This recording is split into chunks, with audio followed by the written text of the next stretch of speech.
Right, so Matthew, thank you for coming in and seeing me. We've had a bit of a chat to what we'd like to talk about, and I think this is really important for parents to know how children grew up in their difficulties, struggles, issues, or was it a simple breeze through life? Yeah, and if you tell me it's a simple breeze through life, I know you're telling me lies. So we shall see from there. But I do want to thank you because this isn't easy to do. And I just want to take you back to an area where we're looking at your growing up, whether it be education or in home. It's entirely up to you where to. But how would you describe your experiences growing up as an autistic child? So you can do a little bit about your home life and how that was, and particularly with your sibling. And you can also do it from school, looking at your primary, secondary school experiences. From personal, it's always been very acted like a normal child mostly. The only time anything really changed was when I had migraines, which like my first one when I was like in the middle of school and no one could understand what was going on, but I wouldn't blame them because every time they reappear again it's the same story of severe head pains, a lot of sweating, but that in itself was easily treated, and I don't think I had one for at least 5 to 10 years after that. No, really? At least, because only recently, it's like, not recently as in the last 2 years, but like definitely I've had it before. I've had it after I was 10 years old, but I don't think it's invaded as much schoolwork as it has just general work. And the 1 or 2 times I've felt a bit stressed because it does build up a lot. Other than that, there's I don't think, I'd say the only thing wrong with personal life really is just typical brothers not getting along sort of thing, because we don't always see eye to eye on things. We're both doing our own thing. We like to be personal, we like to be private, but neither of us are trying to be the enemy of each other. Less to know that I can't always hold my tongue when it comes to my video games, because typical anger. So is your brother diagnosed autistic at all, or is he? No, autistic? he's not. He's not. And at what age did you become aware that you were autistic? To be extra specific, oh dear. That you became aware, so that doesn't necessarily mean you got diagnosis. Yeah. I don't know when I was diagnosed. I mean, actually, no, I was diagnosed very early on, very early on, to slightly after. It's not slightly after birth, but there were a few things my parents noticed that were off very early, which was good on them. But in terms of, what was it again? What was the question? In terms of when did you become aware that you were autistic? I would say more, maybe closer to past my 10 years of age, I guess. Right. Just more self-aware. So when you're going to secondary school, you felt that was a time to... Yeah, sort of like that. I mean, I still had natural distractions, which might have not convinced me that was the case, but I think deep down I might have known it, just maybe not said it out loud. Although I knew I needed extra help going into it. Maybe the later teens might have solidified that was the fact all those times ago. But yes, okay. On that account. So school life as the primary school, you didn't really have an awful lot of issues then. Well, let's not lie about it. There were a few issues. Not being able to understand certain students, everyone trying to get on my levels, or expecting me to get on their level, more or less. Right, that's what I was going to ask you. Yeah. So nobody tried to get on your level, it was you getting on their level? No, that's a mistake. But it didn't lead to me being a very nice person. I thought that because I really just wanted to be left alone, because I couldn't, either I was miserable or something else had happened or a change had happened that caught me off guard, and that might have spun me upside down internally in my head. All right. So were people trying to get you to interact when you didn't want to interact? There were a few occasions like that where I didn't retaliate, but I retaliated in not a physical altercation. Least of all, just a spitting incident, but that was like only one incident. All right. That's not funny. I can only remember the only one incident of a sort, but that was the only real incident that I've had. Besides, every other iteration of school being its own challenge, I guess. I mean, Right. secondary had it's definitely one of the worst times, I would say, like, because you're dealing with a lot of furious egos and sad dispositions, which really does, to me, just breaks the mythos of every normal person that you might consider normal isn't really normal. They're all just as broken, as damaged as you, but they're not mentally struggling with that in case they're damaged. Mm-hmm. But I think it's a part. Sometimes I just think it's a part of pride, bringing down the majority of it. All right. But for me, I don't think it was ever about pride. It's become more chill in recent years. Yeah, But you still see those people sometimes. Okay. So did you find it strange when people would react in a certain way, and you're thinking, why bother? What's all the fuss about? Is it that stopped you wanting to be in a group and rather be on your own, because the semantics of group friendships or whatever was just a little bit silly? I mean, sometimes when it came down to lessons, this was always the worst. I always feel like my ideas just weren't taken on. It's not like I wasn't trying to impact it, like not trying to help. Maybe I just didn't know how to write down my ideas fast enough. I wasn't quick enough to the curve. All right. Or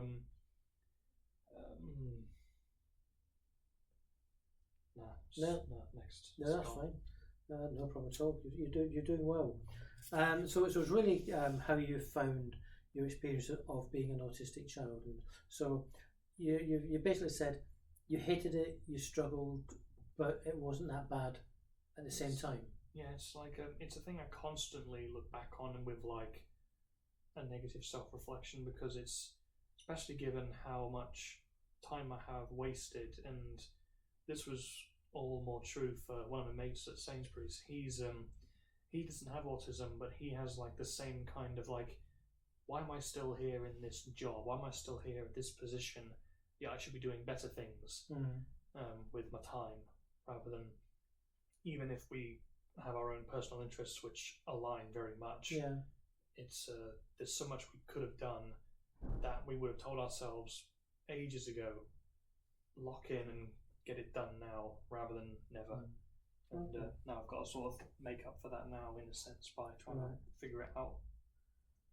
So is that a form of procrastination you were doing, or you just didn't want to you just didn't really want to have motivation to carry it out? Part of it was a natural growth, because it didn't. Most of it, even sometimes now, I'm like, okay, I really just don't want to get involved. I don't want to do anything. I just don't feel like doing it. That's a constant that might just reappear on a whim at any time, in the same way that my mum might come into the room with like a conversation she might want to have, and either I'm not doing anything like a game or anything, I'm not being distracted, but I'm just not feeling it. Yeah. Which is essentially the best way I can describe it. It just doesn't. You just don't want to engage. Yeah. Sometimes I just want to sit down, rest, maybe like a couple of minutes, then I'll probably just fade away because of the memory. So. Okay, right. So here's another challenging question for you. What were some of the challenges that you faced during your adolescence? Again, we don't have to look at school, because we've mentioned school, but did you have friendships out of school? Did you find friendships difficult? Did you belong to clubs that you really didn't want to be there, but your parents wanted you to be there, that sort of thing? I've never had any interactions with clubs, so to speak. There was nothing. Again, I was just the quiet kid who really just wanted to get on with his own mind and think of his own ideas, his own interests. Wasn't really that adept at. Right. So can I start? Because you wanted to be on your own, and when you get back from school, for instance, did you almost go straight to your own bedroom? And did that cause your parents a cause of anxiety because they think you should be out with other people, you should be with friends? Did you feel that pressure at all? That might have occurred a few times, but it wasn't like, I don't think it was that bad. Mm-hmm. But maybe it was because they knew it was sort of like a comfort zone, and we're wondering if they were more aware of it because I was diagnosed earlier on. Yeah. So they probably maybe have chopped up a bit of it to that. Mm-hmm. So when I was in there, I was kind of like, I'm happy, I'm on my own, I'm not doing much, and I'm just calming myself down essentially. Right. Also, from school, you've gone there to almost re-regulate yourself. Sorry. So when you come home from school and you've gone to your bedroom and you're feeling happy in that, you're almost trying to re-regulate yourself from what happened through the school day. Yeah, it's trying to calm yourself down. It's almost like leaving work. Same thing. Even now I do it because it's once I'm home, I get to sleep it off and just forget what's happened. And then when I wake up, I'm all like, okay, personal stuff, getting it done now because it's instantly more appealing and it's more building on the general evolution of my knowledge and whatnot, trying to just do something proactive even if it doesn't involve moving a lot. Oh, good. Okay. So you love sports? Yeah, just to no. And just to add to your the friends one, I never had really any friends. Like I had like for me, from what I would call it now, I call them acquaintances, and I always have done as such because a friend is someone you trust. Yeah. And for me, that has never been the case with many people, like especially when back then as a child, if I might have said it as a friend, I might have just been lying because I really didn't understand the concept of friends, and I still don't now, without having those solidified feelings of trust which need to be in place for a lot of people, especially someone like me who has very little trust in a lot of people, but I'm willing to open my arms to others to try and understand a perspective of sorts. Doesn't always work, doesn't always lead in something because a lot of it is very how does this benefit me sort of behaviour, where I need to sort of understand this position so I can kind of educate myself in how to articulate around it. And in the case of friendships, it doesn't it's never really went anywhere because besides what I've done now, where I've got a few people in my phone, but I haven't really talked to them at all, and they don't really talk to me either. But I'm not bothered because for me, it's just because unless we were all meeting up on like somewhere, there is no way I'd really be talking to anyone unless I actually wanted to ask a question, which I have done. Let's not lie about it. I have made leaps and bounds beyond that, but it's still very, very slow, and that's something that many might have to recognise, that will be an extremely slow process, especially in the case of trust, because that's how everything essentially is built with autism, especially when it comes down to your parents. You have to make sure the kid's willing to trust you with you alone, and if you can make sort of like, it's almost like you're making them a safety net, where you can sort of go back to them, but you've got to learn to stand on your own 2 feet eventually. But that's like a natural thing, which but it does take forever. Right. Okay. So you don't feel as though you've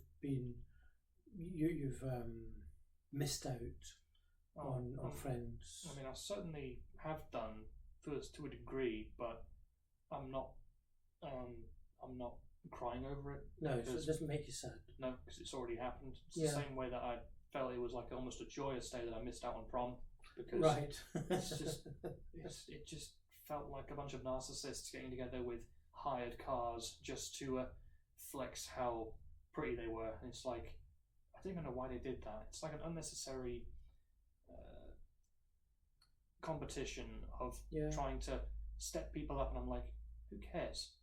Who cares who's the prettiest person there doesn't make any difference to me.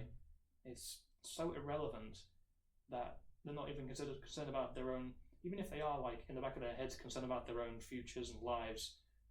And I can understand maybe the idea is to kind of get your fun side out, to be a little bit more happy with it. Yeah. It doesn't feel like that. No, and that's the difference of why we're all so different, because it does matter to a lot of people, and it matters tremendously to sort of say, I want to be acknowledged, I want people, because sometimes it's an insecurity, and what you've got is, who cares, I don't care, you're not insecure about that area, and you haven't got to be in that fight to be liked, whereas there's a lot of people that do, because you're just outside of the I'm happy as I am, thank you very much. I mean, I would definitely, fantastic. I would definitely say if you're chasing, say, a dream or a concept, or something you just personally feel invested in that you could get a lot of people interested in, say if you're the next person to invent the next best thing, you don't want to get yourself out there, but it's and how you get yourself out there is one thing, but if it comes down to a personal issue, which really is going to be that Achilles heel, it's down to you slowly trying to understand that, maybe over a couple of months, just to get the concept into your head, maybe even doing a few experiments of like meetings or groups of people to try and get that. And I haven't encountered that yet, but it's maybe something I'll have to go across. So here's a question, because you asked me to ask you questions spontaneously, is that I'm a very, very competitive person. Yeah. So these people that want to go out and get the cars and show off and that, is sort of say, I'm doing well, I'm in tight, and they want to let people see that they're doing well, and they want to involve them in their world to sort of say, come with me as well. My competitiveness was in badminton, and wanted to getting on in life to a degree, but that didn't come until I left school, really. At school it didn't there, but the competitive spirit is what we are programmed to be, competitive individuals almost, and we want to get to the top of the tree to make sure we are secure, essentially. Yeah. And you come across as being very, very laid back, but are you a competitive person? I wouldn't lie, honestly, in recent years, because of how I've wanted to now, because I'm now looking for different jobs outside of where I am, because I just need something better to try and sort of give me a springboard to a big break, because there's a lot of things where now I'm like, I just want, even if I have all these little physical items, which mean not a lot in the grand scheme of things, they're all very personal. Yeah. Even to the point of me wanting my own, to get my ability to buy my own car, or but like, even if I already have one, it's like it was paid mostly for me, and I hate that I haven't really earned that. So I want to kind of earn a car that I can feel proud to own, right? Rather than, so if anything, it's a goal, not just personally, but it's also something I might want to share as a whole, because it's not necessarily exotic, but it's something more older, classical. So what you're coming on to there, which is really important, is that being competitive, you're competitive with yourself, is that you want to achieve better than what you're doing today. Tomorrow you want to be doing something a little bit better than what you've done today. Whereas I want to beat somebody. I never thought myself as being a competitor, as being I didn't think I was my competitor. I was somebody else's my competitor, rather than sort of, I've learned over the years is that the only person that I need to beat is myself. And you're already there. Almost, because there's definitely a few things I haven't been able to defeat yet in this. But you're aware that you're the only person you have to beat. You're not trying to beat anybody else, are you? And I've got no reason to, unless the only other reason you'd have to is if someone else was trying to unnecessarily get a one-up on you because of their own issues, which they themselves can't solve. But that's predictable in many cases.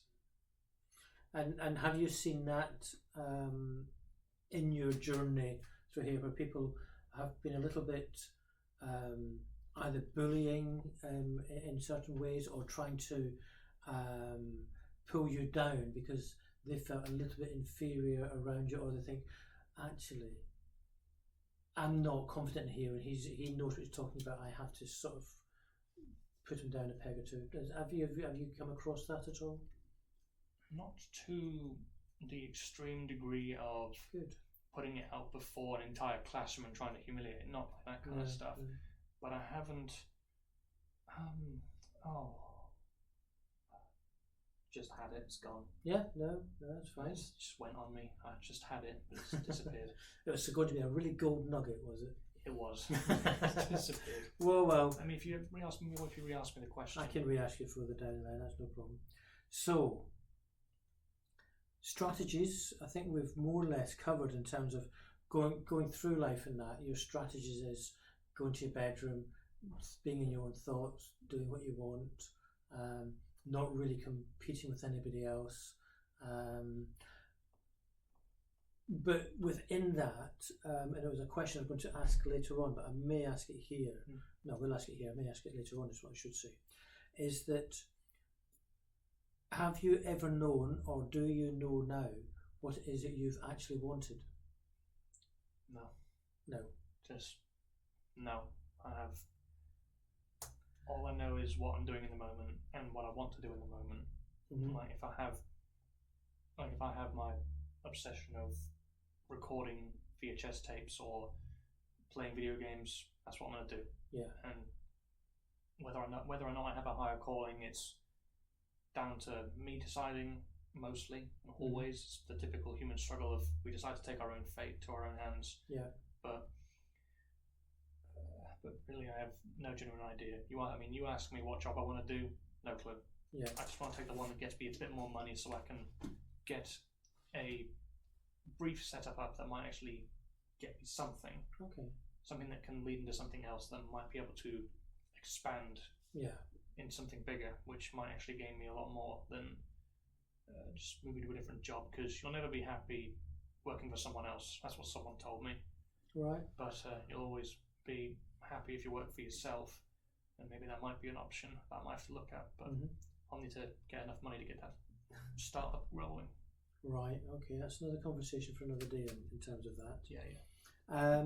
So, sorry Mum and Dad, but I'm going to ask the question, has your Mum and Dad done anything that really, really annoyed you, and you think, why are you doing that, why are you pursuing that, or have they been, because you were diagnosed so young, do you think that they got themselves equipped to allow you to be who you are?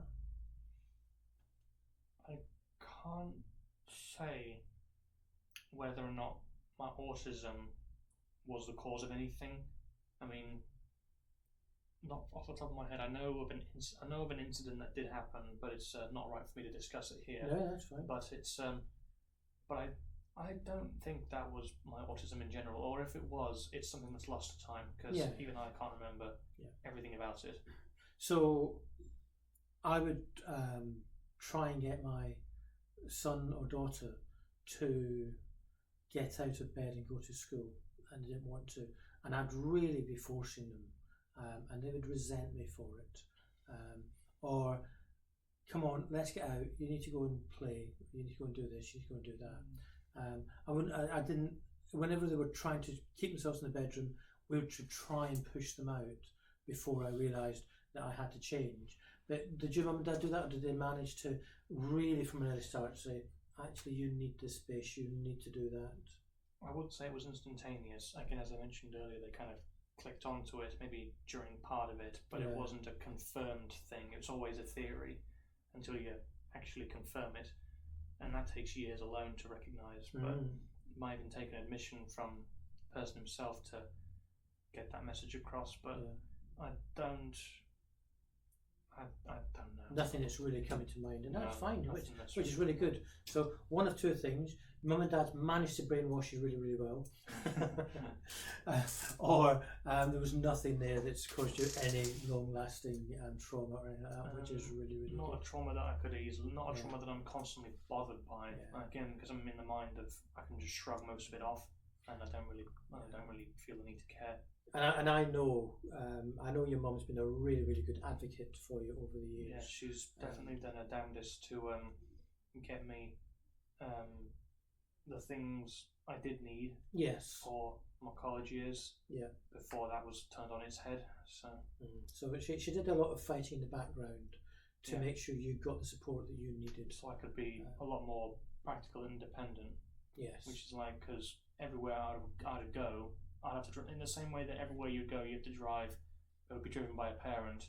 Eventually, that kid will learn to drive his own vehicle, or his own vehicle, and they'll keep going with it because it really is easy and there's nothing to be scared of. Okay. So from your experience of your own autism,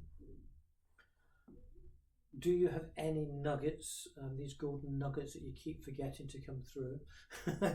They're there and they drop away. But is there anything that you could say to another parent of their autistic children as to what would help them understand their child's needs based on your own experiences? Now, it's going to be different for everybody else, but they may have something that you say that they can sort of say, I can relate that to my child.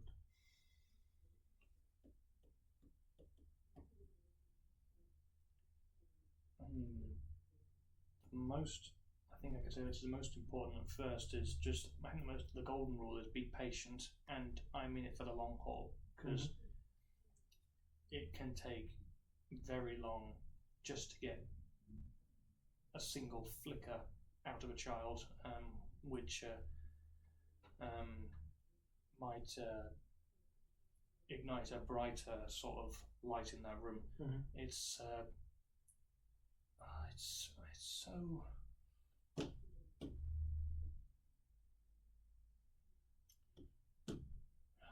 What else? Yes. I'm just trying to think. Like there's so much that I might be able to say, but no, that's all right. Really so one thing that you've seen, certainly coming across to me, is that you're very laid back. Have you always been laid back, or did you have sort of some monumental meltdowns, or meltdowns that you just would not speak to your mum and dad for ages because you didn't know what to say or how to say it and things like that? Might have done, but they were probably mostly all left before my 10 years old sort of phase. All right. Because I'm assuming so anyway, because that was, I could probably chalk that up mostly just being the child, still being the late toddler that really doesn't want to do anything and is kind of like all demanding and naturally selfish, which needs to be worked off patiently and with sternness, so it doesn't like patient, stern, but nice stern. Can't be too pressing, can't be too yobbo essentially on a kid, because that'll give him a complex, so don't want that. Right. Sorry, I have to laugh. I love the idea of a parent being a yobbo for on their child. Well, I love the words. I mean, if the Yorkshire don't count, then I don't know. So. No, that's fine. That's no problem at all. So you were, from what I can see, and sort of, I've known you for a little while from the youth club, but you've had the ability to just almost step back and look at a situation and think, is this worth getting worked up about? Would I be right with that? I would say that's my greatest strength almost, is my ability to observe, and even if I'm quiet as a mouse, that's because I'm literally watching everything happen. Eyes constantly moving, going to a different page, trying to, even if it's somewhere I've looked before and I know there's nothing off about it, like the poster behind us, I'm like, even then I'll just be looking at it. Maybe I'll find a smaller detail, or I'll just focus on it for no real reason. But I won't bring it up. But I'll just look at. So the crumple at the top is annoying you the hell out of you, is it? No, it's more or less like it's a typical part, I think, of my curiosity.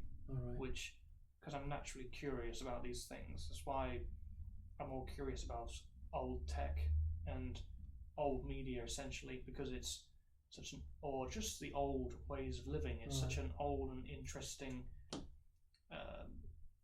bit about history that it's like makes you think, why wouldn't part of it be so cool if they existed today? It's a very basic sort of way of looking at it, but it's ultimately how I can sort of get it into my head that it's like, it's not happening now, but it doesn't.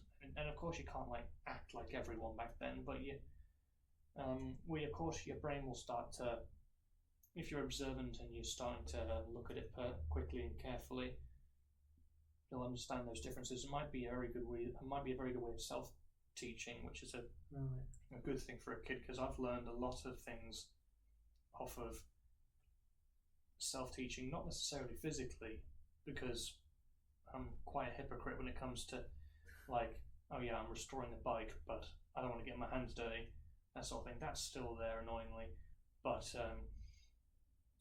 there's a lot to self-teach, even just through observing, even listening to conversations, which if a child can pick up on those conversations and not necessarily use them, but can potentially tell themselves if it is it appropriate, can start asking those important questions. It might seem a bit at a burden at first, because that's how it normally is. Like, even I will still do it, like, and I'll get overburdened with questions like, would this work? Could I put this in a text message? Could I put that in an email? And I'll still keep asking my parents, because I have no real clue on whether or not I'm just not confident sending half the stuff that I send out. No, that's good. At least you've recognised it. But that's the recognisability of it, is where the kid might be able to grow a little smarter and more self-aware in that, so they make a more informed decision based on not just what you do, which means a parent might have to start, not fake acting, but might have to start sort of talking around their child and seeing if part of it go in. Right. And just doing everyday things that you would probably do or want to expect out of a child, to see if at one point they feel compelled enough to ask about it or to inquire about it. Not necessarily to do it, because of course to a child's mind they're like, what are you doing, Mum? What are you doing, Dad? And then you just kind of passionately sort of explain how it's done. And over the years, as they grow older, you might want to get them more into it, not in a forced way, because again, you can't take them out of their comfort zone unless they are willing to open to you. And it is a tough one, because you can't just rely on the kid to always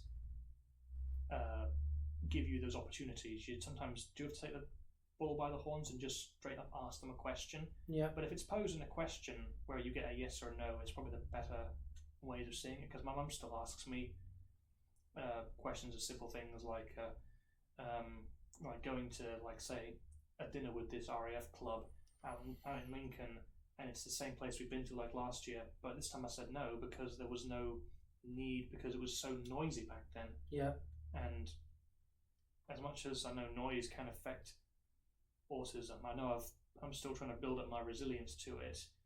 Doesn't mean it still doesn't get annoying. That's why to cure that, I just put my headphones in and put them as like if I want to avoid a lot of noise, or if I'm not talking to someone, I'm just putting my headphones in, blasting music, or just sitting there with it on with not that much volume, but I'm just letting my head think away, because in reality I'm probably kind of bored.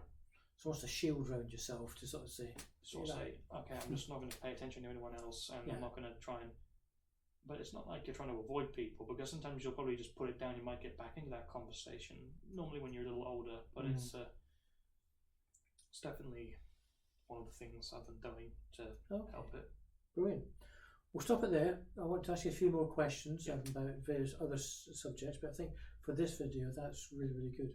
Thank you. You've done really well. So actually, I haven't got control, so I have to walk up and turn it off. But thank you for listening, and I'll speak to you later.